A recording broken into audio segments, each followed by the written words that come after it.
My name is David Thomas Smith. I retired out as a Navy career counselor, Master Chief, submarine qualified. I think it was the Monroe Blue Crew.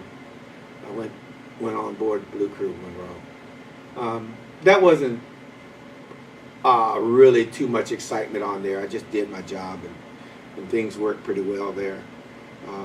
Wait a minute, it might be, I can't remember, when that was along about the time Martin Luther King got killed.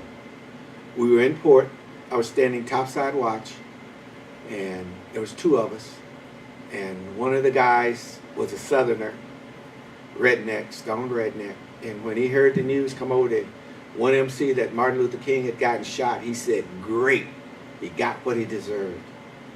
And at that point, I got angry, and I says, "Well, if you really feel that way, why don't you back it up?" And both of us took our weapons, which are normally unloaded, loaded them, and we were going to do fast draw right then and there. Count of three. 1, 2, and at the count of 2, the duty officer stuck his head up out the hatch and asked if everything was okay. And that kind of like called that off. But had that went down, somebody probably was going to get hurt that day because sentiments and feelings were so high over what had happened, you know.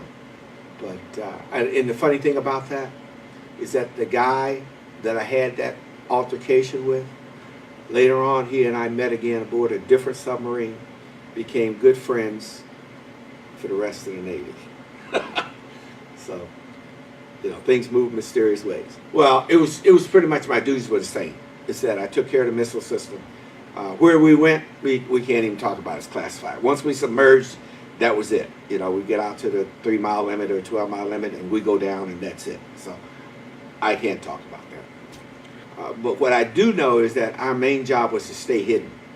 If we were ever detected, then we failed. So as far as I know, none of the ships I was ever on was compromised. We were never detected. And you got to remember now, they got other screens of subs and ships out there running interference for us too. So it would be a literal full failure if a Russian was able to get in close enough to detect us. That would have been a failure of the whole mission. Yes, they would have training missions. They would have training drills. They were called Weapons System Readiness Tests, WSRTs, and they would come at any time. If the actual message came in, that's how it would come in. It would come in as a weapon system readiness. The message comes in, radio receives it, radio takes it to the skipper, the XO, the weapons officer for appropriate authentication. And then if it's authenticated, they sound the alarm, general alarm, manned battle station missiles. You man the missiles. My job was to fire up the console, spin up all the birds, bring them up to condition 1SQ, which meant they were able to be launched within a 2-minute time frame. And generally, we would go to that point where all the missiles are spun up, ready to go. The captain's key is already been thrown.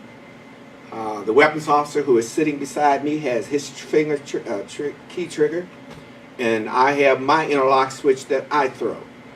I throw my switch, and then the weapons officer, once he's got a green board, they sequence the missile through, and we can see the countdown on the missile. And once we get it to a green board, everything, all systems go. Weapons officer pulls his key, bird away. That was it. And all of that would happen, I want to say less than 5 minutes. We could be capable of launching.